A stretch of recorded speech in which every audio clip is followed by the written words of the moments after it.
আসসালামু আলাইকুম। রাতের শীর্ষ সংবাদে স্বাগত জানাচ্ছি আমি শাহনাজ পারভীন। যারা মব তৈরি করেছে তাদের কেন গ্রেফতার করা হচ্ছে না তারেক রহমান। শর্ত সাপেক্ষে সাবেক আইজিপি মামুনকে ক্ষমা করে দিয়েছেন ট্রাইব্যুনাল। চাঁদাবাজি নয়, ভাঙারি দোকান দখল দ্বন্দ্বে মিটফোর্ড হত্যাকাণ্ড ডিএমপি। 4 দিনের সফরে বিশ্বব্যাংকের ভাইস প্রেসিডেন্ট ঢাকায়। সরকারের জনসমর্থন কম, দুর্বৃত্তরা সুযোগ নিচ্ছে, ভোট হলে আইনশৃঙ্খলার উন্নতি হবে ফখরুল। সারা দেশে আধিপত্য বিস্তারকারীদের তালিকা তৈরি হচ্ছে আইজিপি। সোহাগ হত্যা আসামি রবিনের স্বীকারোক্তি, টিটন 5 দিনের রিমান্ডে। দেশ এখনো ফেসিবাদ মুক্ত হয়নি, প্রাণী সম্পদ উপদেষ্টা। ভারতে পালানোর সময় সিলেটের সীমান্তে স্বেচ্ছাসেবক লীগের কেন্দ্রীয় নেতা আটক। বিমান চলাচলে বিঘ্ন সৃষ্টিকারীদের বিরুদ্ধে কঠোর ব্যবস্থা নেওয়ার হুঁশিয়ারি বেবিচকের। ফেনীতে বন্যা পরিস্থিতির উন্নতি, ভেসে উঠেছে ক্ষতচিহ্ন। এবং কিউবার প্রেসিডেন্টের ওপর ভিসা নিষেধাজ্ঞা দিল যুক্তরাষ্ট্র। শুনছিলেন শিরোনাম, এবার বিস্তারিত। পুরান ঢাকার মিটফোর্ডে ভাঙারি ব্যবসায়ী সোহাগ হত্যাকাণ্ড প্রসঙ্গে বিএনপির ভারপ্রাপ্ত চেয়ারম্যান তারেক রহমান বলেছেন, দেশের সাম্প্রতিক সময়ের হত্যা ও নৈরাজ্যকারীদের সরকার প্রশ্রয় দিচ্ছে। যারা মব তৈরি করছে তাদের কেন গ্রেফতার করা হচ্ছে না সেই প্রশ্ন তোলেন তিনি। শনিবার গুলশানে জুলাই আন্দোলনের শহীদ পরিবারের সঙ্গে মতবিনিময় অনুষ্ঠানে যুক্ত হয়ে তিনি এসব কথা বলেন। তারেক রহমান বলেন, ধীরে ধীরে দৃশ্যমান হচ্ছে অদৃশ্য শক্তি। বিভিন্নভাবে যারা স্বাধীনতা, গণতন্ত্র, জনগণের বিপরীতে দাঁড়িয়েছে, আমরা সরকারকে বারবার বলেছি আমরা তাদের প্রশ্রয় দেব না। এই অন্তর্বর্তী সরকারের দায়িত্ব হচ্ছে জনগণের জানমাল হেফাজত করা। যারা মব তৈরি করছে তাদের কেন গ্রেফতার করা হচ্ছে না, সরকার কেন ব্যর্থ হচ্ছে, এই সরকারের কাছে আমাদের সবার প্রশ্ন। অদৃশ্য শত্রু ধীরে ধীরে দৃশ্যমান হচ্ছে জানিয়ে তিনি বলেন, প্রশাসনের মধ্যে এখনো স্বৈরাচারের ভূত লুকিয়ে আছে, এখনো নতুন ভূত জন্ম হচ্ছে। সবাইকে বলবো সচেতন হন, না হয় দেশকে টিকিয়ে রাখা কঠিন হবে। অন্যায়কারী যেই হোক কোনো প্রশ্রয় দেবে না বিএনপি। শর্ত সাপেক্ষে সাবেক আইজিপি চৌধুরী আব্দুল্লাহ আল মামুনকে ক্ষমা করে দিয়েছেন আন্তর্জাতিক অপরাধ ট্রাইব্যুনাল।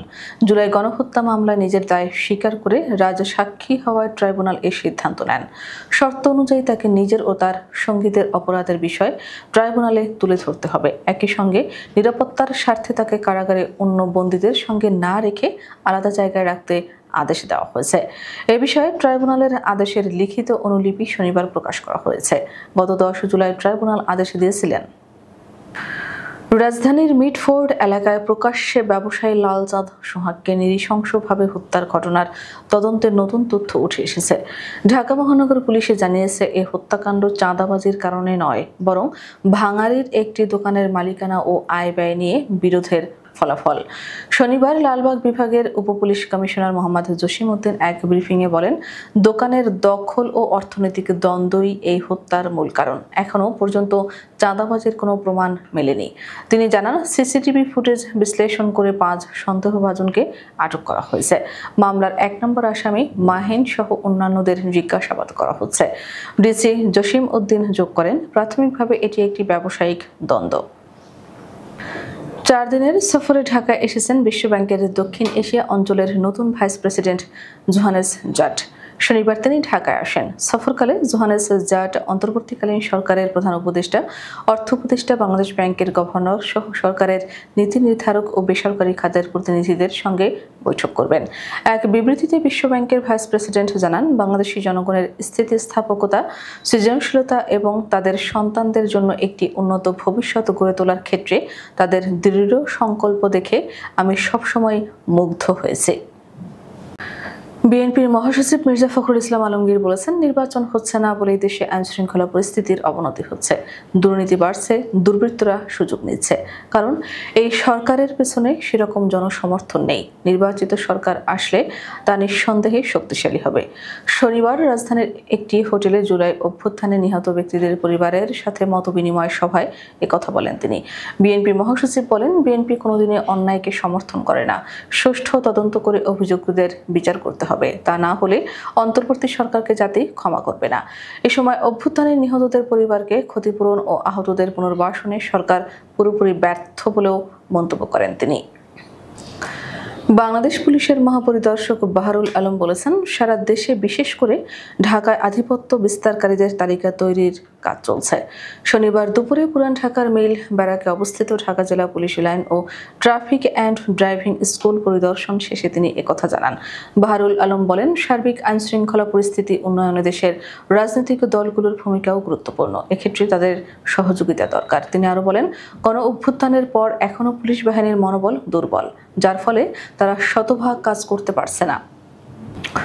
রাজধানীর পুরান ঢাকায় মিটফোর্ড হাসপাতালের সামনে লাল চাঁদ ওরফে মোহাম্মদ সোহাগ নামের এক ভাঙারি ব্যবসায়ীকে পাথর দিয়ে মাথায় আঘাত করে নৃশংসভাবে হত্যার ঘটনায় করা অস্ত্র মামলায় তারেক রহমান রবিন আদালতে স্বীকারোক্তিমূলক জবানবন্দি দিয়েছে। হত্যা মামলায় টিটন গাজী নামের এক আসামিকে 5 দিনের রিমান্ডে দিয়েছে আদালত। শনিবার তাদের আদালতে হাজির করে পুলিশ। 2 দিনের রিমান্ড শেষে রবিন স্বীকারোক্তিমূলক জবানবন্দি দিতে সম্মত হওয়ায় তার রেকর্ড করার আবেদন করেন মামলার তদন্ত কর্মকর্তা কোতোয়ালি থানার এসআই মোহাম্মদ মনির। টিটন গাজীর 7 দিনের রিমান্ড চেয়ে আবেদন করেন আরেক তদন্ত কর্মকর্তা একই থানার ইন্সপেক্টর নাসির উদ্দিন। ঢাকার মহানগর হাকিম হাসিব উল্লাহ গিয়াস তার জবানবন্দি রেকর্ড করেন, পরে তাকে কারাগারে পাঠানোর আদেশ দেন। টিটন গাজীর 5 দিনের রিমান্ড মঞ্জুর করেন। মৎস্য ও প্রাণী সম্পদ উপদেষ্টা ফরিদা আক্তার বলেছেন, ফ্যাসিবাদের পতন ঘটলেও দেশ এখনো সম্পূর্ণ ফ্যাসিবাদ মুক্ত হয়নি। শনিবার চট্টগ্রামের চন্দনাইশ উপজেলার অডিটোরিয়ামে স্বপ্নবিলাস বিদ্যানিকেতনের উদ্যোগে এবং উপজেলা প্রশাসনের সহযোগিতায় নব চিন্তা আয়োজিত তরুণদের দক্ষতা উন্নয়ন সেমিনার 2025-এ প্রধান অতিথির বক্তব্যে একথা বলেন তিনি বলেন, সংস্কারের অনেক কিছু এখনো বাকি রয়েছে। 5 আগস্ট ফ্যাসিবাদের বিরুদ্ধে সংগ্রামে শিশুসহ বহু জীবিত তরুণ শহীদ হয়েছেন, কেউ কেউ হাত পা হারিয়েছেন, এমনকি গুলিতে আহত হয়ে মৃত্যুবরণ করা শিশুদের স্মৃতিও আমাদের বিবেক নাড়া দেয়। সিলেটের গোয়াইনঘাট উপজেলার তামাবিল সীমান্ত দিয়ে অবৈধভাবে ভারতে অনুপ্রবেশের দায়ে কেন্দ্রীয় স্বেচ্ছাসেবক লীগের উপ সমাজ কল্যাণ বিষয়ক সম্পাদক মোখলেছুর রহমান সুমন ভারতীয় সীমান্তরক্ষী বাহিনীর হাতে আটক হয়েছেন। শনিবার সকাল 8:15টায় বিএসএফ ও বিজিবির মধ্যে পতাকা বৈঠকের মাধ্যমে তাকে বিজিবির তামাবিল বিওপির কাছে হস্তান্তর করা হয়। বিজিবি সদস্যরা আটক মোখলেছুর রহমান সুমনকে সিলেটের গোয়াইনঘাট থানায় হস্তান্তর করে। জানা যায়, কেন্দ্রীয় স্বেচ্ছাসেবক লীগের নেতা মোখলেছুর রহমান সুমন ফরিদপুরের ভাঙ্গা উপজেলায় বাসিন্দা। বৈষম্য বিরোধী ছাত্র আন্দোলন চলাকালে ছাত্রদের উপর দমন পীড়ন সহ নানা অভিযোগে তিনি পলাতক আসামি। বিষয়টি নিশ্চিত করেছেন গোয়াইনঘাট থানার ভারপ্রাপ্ত কর্মকর্তা সরকার তোফায়েল আহমেদ। বিমান চলাচলে বিঘ্ন সৃষ্টিকারীদের বিরুদ্ধে কঠোর আইনগত ব্যবস্থা নেওয়ার হুঁশিয়ারি দিয়েছে বেসামরিক বিমান চলাচল কর্তৃপক্ষ। শুক্রবার হযরত শাহজালাল আন্তর্জাতিক বিমানবন্দর থেকে কাঠমান্ডুগামী বিমানের একটি ফ্লাইটে বোমা থাকার কথা মিথ্যা খবর ছড়িয়ে আতঙ্ক সৃষ্টির ঘটনার পর আজ বেবিচক এই সতর্কবার্তা দেয়। হযরত শাহজালাল আন্তর্জাতিক বিমানবন্দরের নির্বাহী পরিচালক group captain SM. Ragib Samad বলেন, এ ধরনের ঘটনার পুনরাবৃত্তি রোধে আমরা কঠোর ব্যবস্থা গ্রহণ করেছি। গতকালের ঘটনার বিষয়ে আইনগত ব্যবস্থা ইতিমধ্যে নেওয়া হয়েছে এবং ভবিষ্যতেও কঠোরভাবে আইন প্রয়োগ করা হবে। তিনি বলেন, যাত্রীদের নিরাপত্তা ও বিমান চলাচলের সুষ্ঠুতা বেবিচকের সর্বোচ্চ অগ্রাধিকার এবং এ ধরনের ঘটনা কোনোভাবেই সহ্য করা হবে না। বেসামরিক বিমান চলাচল অধ্যাদেশ অনুযায়ী ইচ্ছাকৃত বা বেপরোয়াভাবে বিমান চলাচলে হুমকি সৃষ্টিকারী ব্যক্তির বিরুদ্ধে মৃত্যুদণ্ড, যাবজ্জীবন কারাদণ্ড অথবা সর্বোচ্চ 5 কোটি টাকা পর্যন্ত জরিমানা সহ কঠোর শাস্তির বিধান রয়েছে।